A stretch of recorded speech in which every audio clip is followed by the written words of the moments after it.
Halo Tech Lovers, balik lagi di Tech Suma bareng Rama Exeget for Tech Suma Konten dan bersama Abli Suma juga SMN Behind the Concept.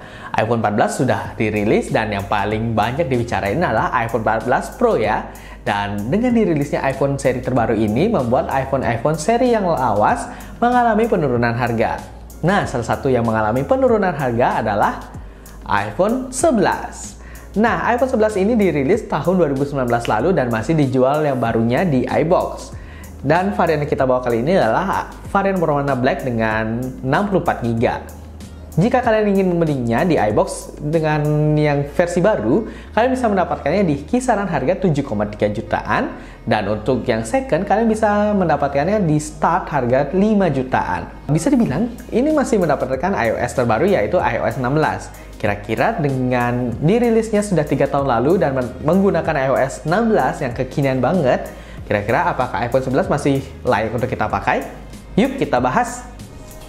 Nah, fitur-fitur yang ada di iOS 16 yang baru kita bisa nikmati di iPhone 11 adalah New Lock Screen. Ini dia penampakan awal dari New Lock Screen-nya. Nah, kita sekarang bisa otak-atik nih lock screen sesuai referensi dan kesukaan kita banget. Di sini kita bisa customize. Nah, di sini ada pilihan font. Ada berbagai pilihan. Lalu ada pilihan color. Di sini bisa kita kustomisasi lagi sesuai selera. Kita bisa menambah widget. Nah, di sini ada pilihan widget seperti clock, calendar, fitness, home, dan lain sebagainya. Dan di sini kita juga ada depth effect di sini. Depth effect. Nah, di sini kita bisa nonaktifkan depth effect-nya atau kedalamannya. Di sini kita bisa melihat seperti di bagian rambut terlihat di depan ya daripada fontnya. Dan ini bisa dibilang sangat fresh ya untuk lock screen-nya. Kalian bisa menekannya dan bisa menggantinya sesuka hati kapanpun kalian inginkan dengan menekan lama di lock screen-nya. Fitur kedua dari iOS 16 ini adalah cek password Wi-Fi. Nah, mungkin kalian di sini pernah terkoneksi dengan salah satu jaringan Wi-Fi tetapi lupa dengan passwordnya. Nah, di sini kita bisa mengeceknya. Kita masuk ke Wi-Fi. Kita masuk ke Wi-Fi setting. Nah, di sini nanti kita akan melihat Wi-Fi yang pernah terhubung. Kalian bisa mengecek lagi passwordnya dengan menekan I, lalu klik passwordnya. Kita akan diverifikasi melalui Face ID. Dan password akan kembali terlihat. Sangat simple, dengan menggunakan Face ID saja kalian bisa melihat password Wi-Fi sebelumnya. Fitur lainnya yang terbaru dari iOS 16 adalah vibrate pada keyboard. Nah, ini mungkin untuk user Android mungkin akan terasa gini ya, tertawa ya melihatnya karena di awal-awal Android rilis ini sudah ada dan di iOS ini baru hadir di iOS 16. Kalian bisa ke setting. Kalian langsung menuju ke sound and haptic. Lalu di sini ada keyboard feedback. Kalian di sini bisa mengaktifkan sound dan haptiknya. Sehingga nanti setiap kalian mengetik pada keyboard akan mendapatkan respon getaran pada keyboardnya. Ini sebenarnya cukup simple dan akhirnya ada di iOS. Nah, ini salah satu fitur yang baru dan dibicarain banget ya di Tech Lovers pada iOS 16, yaitu adalah cropping pic. Cara kerja cropping pic itu juga sangat simple. Kalian tinggal pilih foto. Nah, misalnya contoh foto kucing ini, kalian tinggal menekan lama saja. Nah, otomatis foto akan terseleksi dengan sendiri. Lalu kita tinggal pilih copy. Lalu kita bisa paste foto itu pada aplikasi lainnya. Misalnya kita menggunakan Note ya. Di sini kita bisa paste fotonya dan tara. Foto sudah otomatis langsung terpaste di sini ya, walaupun croppingnya masih kurang rapi ya, tapi ini sangat cepat dan keren banget menurut Rama. Selain itu juga ada fitur untuk mengedit iMessage dan juga fitur bisa menjadikan iPhone sebagai webcam eksternal pada MacBook. Sayangnya pada iPhone 11 ini tidak mendukung fitur baru iOS 16 seperti Always On Display dan persentase baterai. Ini dikarenakan display yang dibawanya tidak mendukung fitur tersebut. Nah, dengan seperti tradisi Apple, biasanya kemungkinan iPhone 11 ini akan mendapat update OS sampai 2024 nanti. Jadi masih bisa dibilang lumayan panjang lah ya. iPhone 11 bisa dibilang adalah pionir dari desain kamera boba yang masih dipakai sampai iPhone 14 sekarang nih. Jadi, jika kalian ingat, pertama yang menggunakan desain boba adalah iPhone 11. Lalu, pada bagian depan juga masih menggunakan notch yang cukup lebar ya. Tapi jika dilihat dari jauh juga orang udah tahu kalau yang kita pegang ini adalah iPhone dari notch dan juga bobanya. Selain itu juga iPhone 11 adalah iPhone pertama yang menggunakan logo yang di bagian tengah. Jadi jika dipakai sampai nanti, ini masih terlihat kekinian banget. Karena iPhone sekarang juga masih menggunakan desain logo yang di tengah. Untuk iPhone 11 sendiri terdiri dari banyak warna, ada yang black, green, yellow, purple, red, white. Warna-warna cerah gini lah pokoknya yang seperti seri iPhone XR atau iPhone 5C seperti yang lebih lawas lagi. Saat digenggam tangan, sebenarnya iPhone 11 ini masih terasa agak lebar ya. Karena di sini tangan masih nggak full banget bisa menggenggam HP ini. Tetapi pada setiap sisinya sudah dibuat melengkung, jadi saat digenggam masih cukup nyaman lah untuk dipegang lama-lama. Ini iPhone terakhir yang mengusung desain lengkung karena dari iPhone 12 sampai sekarang sudah mengadopsi desain yang lebih flat. Sehingga kalau dipegang sebenarnya lebih nyaman yang melengkung gini sih, lebih ergonomis di tangan. Dan dari material bodinya menggunakan Gorilla Glass depan dan belakang. Framenya menggunakan aluminium frame 7000 series yang diklaim cukup kuat. Sehingga saat digenggam akan terasa solid dan premium banget. Tapi tetap untuk kita sarankan tetap pakai tempered glass dan juga pakai case ya biar lebih nyaman. Oh ya, ini minusnya juga nih yang warna black. Fingerprint magnet. Kamera yang di bawah iPhone 11 ini ada dua yang dengan konfigurasi kamera wide dan juga ultra wide 12 megapiksel untuk keduanya. Dan untuk kamera depannya juga sama beresolusi 12 megapiksel. Pada bagian pengambilan video untuk kamera depan dan belakang sama, yaitu bisa merekam resolusi 4K 60 fps. Wah, ini cukup tinggi banget ya tech lovers untuk sebuah smartphone. Dan untuk hasilnya bisa dibilang sangat natural karena saturasinya sangat terjaga dan mirip aslinya, walau kadang kontras sedikit naik di beberapa momen.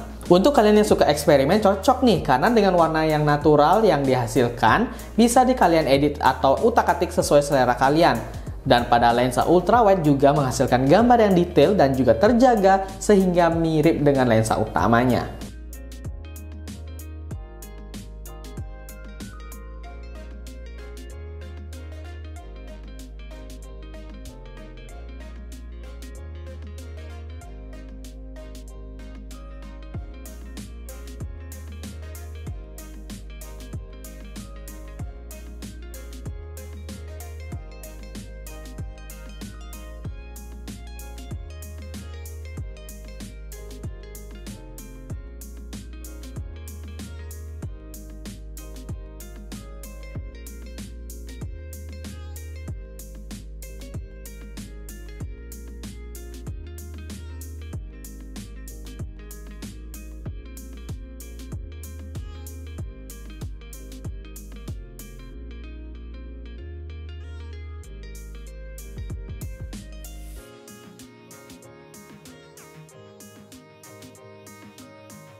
Perekaman Full HD 60 fps pada iPhone 11. Ini menggunakan lensa utama dan ini adalah lensa ultra wide.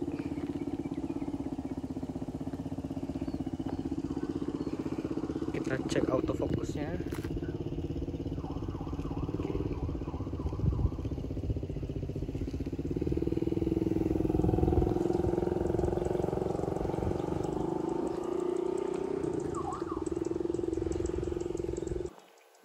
Ini adalah Full HD 30 fps pada iPhone 11. Oke, kita cek autofocusnya. Oke.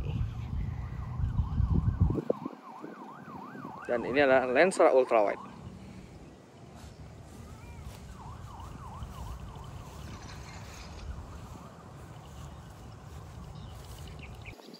Dan ini adalah perekaman 4K 30 fps pada iPhone 11. Ini untuk lensa wide-nya. Dan saya akan coba berlari dikit ya. Ini saya berlari kecil menekan 4K 30 fps.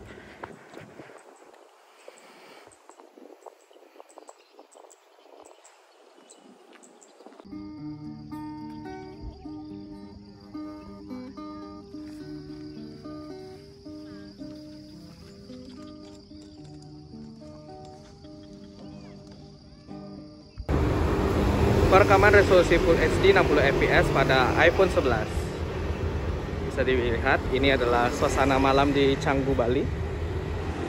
Inilah lensa ultra wide dan bisa langsung ke lensa utama lagi.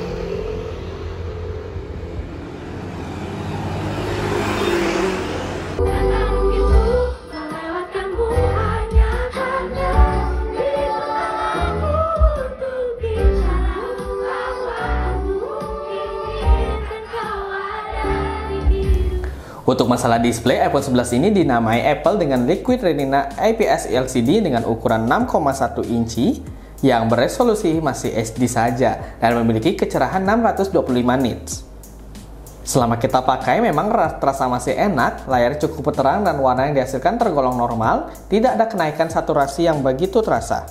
Tetapi setelah disandingkan dengan smartphone berlayar lain seperti AMOLED, baru akan terasa sedikit perbedaannya. Layar iPhone akan terasa sedikit kurang pekat dan terkadang cukup pudar jika dibandingkan dengan AMOLED. Selain itu, pada di bawah sinar matahari juga akan terasa sedikit kurang terang dan agak susah gitu dilihat, karena nitsnya hanya di 625. Performa iPhone 11 ini didukung dengan chipset A13 Bionic dengan fabrikasi 7 nanometer dengan RAM 4GB. Selama digunakan, Apple A13 ini bisa sanggup banget buat ngelibas pekerjaan berat seperti game Apex Legends, masih mendapat settingan grafik HD frame rate high, dan selama kita mainin terasa sangat enteng untuk melibasnya. Tetapi selama menit 25 main, saat mulai ramai juga terasa mulai agak panas nih di bagian dekat kamera. Lalu saat memainkan Pokemon Unite, game yang cukup ringan, kita mendapat settingan tertingginya dan selama kita mainkan benar-benar enak dan nyaman banget.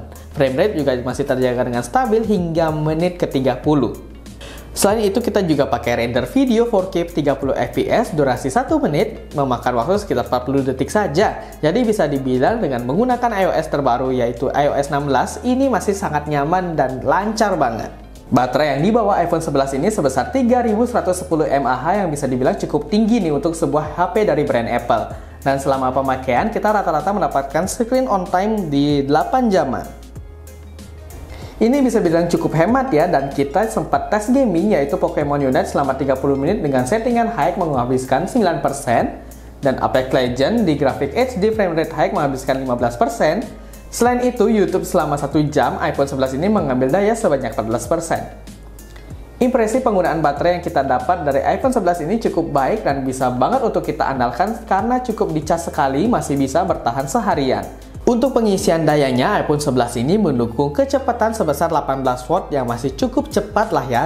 Untuk 30 menit pertama terisi 50% dan untuk sampai full memakan waktu 1 jam 30 menitan. Tetapi performa baterai jika kita bandingkan dengan iOS 15.6 yang kita rasakan di iOS 16 ini terasa sedikit boros ya. Dengan baterai health di 82%, pada iOS 15.6 kemarin bisa menyisakan 20% di akhir hari.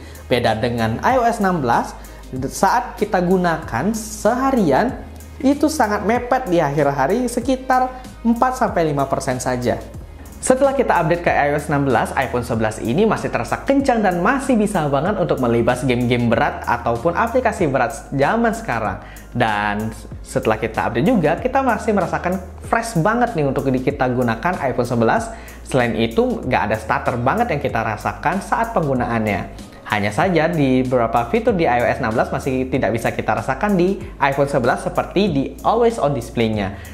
Nah, untuk kalian yang sudah upgrade ke iOS 16 bagaimana nih? Apakah smartphone kalian makin kencang atau malah makin menurun performanya?